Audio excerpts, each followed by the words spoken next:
Life में जब भी टाइम मिले ना तो एक बार गरुड़ पुराण जरूर पढ़ लेना चाहिए। जिस बंदे ने गरुड़ पुराण पढ़ ली ना, वो बंदा कभी भी फिर पाप और अधर्म नहीं कर सकता, क्योंकि वो है ही इतनी, आप बोल सकते हो, खौफनाक है कि हमें जीवन मृत्यु का सबक अच्छे से सिखा देती है। नमस्कार दोस्तों, मैं प्रज्ञा आपका हार्दिक स्वागत करती हूँ अपने प्रोग्राम में। दोस्तों, ये मेरा व्हाट्सअप नंबर है। यदि किसी को भी कुंडली से रिलेटेड जानकारी चाहिए, कुंडली बनवाना हो, तो आप इस पे संपर्क कर सकते हो, और इसके चार्जेस हैं। और यदि मेरा प्रोग्राम आपको अच्छा लग रहा है तो लाइक करें, शेयर करें, प्लीज सब्सक्राइब जरूर करें। दोस्तों, जब हम पूजा पाठ के बारे में बात कर रहे हैं कि कितने दिनों तक हम पूजा पाठ नहीं कर सकते, यदि हमारे घर में मृत्यु होती है या कोई जन्म ले लेता है, जिसको सूतक बोलते हैं और मृत्यु को पातक बोलते हैं, तो कितने दिन तक हम पूजा पाठ ना करें।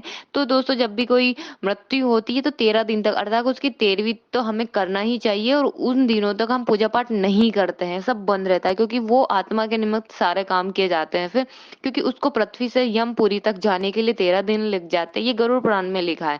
क्योंकि 13 दिन तक वो आत्मा वहीं भटकती है, और हम उसके निमित्त जो दान पुण्य कर्म करते हैं वह सब उसको मिलता है, और उसका सूक्ष्म शरीर बनता है ताकि वो यात्रा कर सके। तो जो ये डिसाइड करते हैं वो कर्म करते हैं। यदि आपने अच्छे कर्म किए तो उसको भी अच्छी चीजें मिलेगी, और यदि आपने कुछ नहीं दिया तो उसको बहुत दुख और यातनाएं मिलती है इसमें।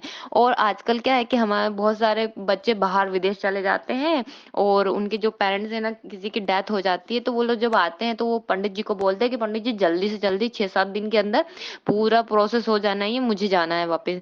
तो सोचिए आप, जिस माँ ने पूरा समय दिया अपने बच्चों को, कम से कम मृत्यु के बाद तो कम से कम 13 दिन उनको दे सकता है, इतना तो वो उसका हक है। आपने देखा होगा, जब भी किसी अर्थी को शमशान तक ले जाया जाता है तो रास्ते में 2 पिंड रखे जाते हैं आत्मा के लिए, ताकि उसको भूख लगे तो वो खा ले।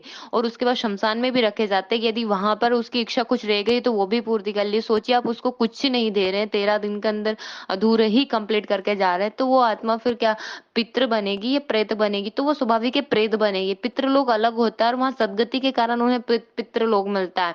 जब दुर्गति होती है ना, तो प्रेत बन के भटकते रहते हैं वो लोग। फिर आप भटकते रहिएगा कि हमारे घर में तो पितृ दोष है, पूरे घर में पूरा सब डिस्टर्ब रहते हैं, लोग एक दूसरे को पसंद नहीं करते, एक दूसरे के साथ नहीं रहते, फिर आप परेशान होते रहते हैं, तर्पण करते रहते हैं, पिंडदान करते हैं, नारायण नाग बलि आपको सब करना पड़ता है। ये सब गरुड़ पुराण में लिखा हुआ, फिर भी आपको शांति नहीं मिलती है। तो वही है कि कम से कम जो चीज प्रॉपर हमारे पारंपरिक तरीकों से चल रही है विधि विधान से, तो उसको कम से कम पूरा करें, चाहे हम कितने भी मॉडल हो जाएं, और अच्छी सी रहन सहन सब हमारा हो जाए, पर रीति रिवाज हमारे नहीं बदलते।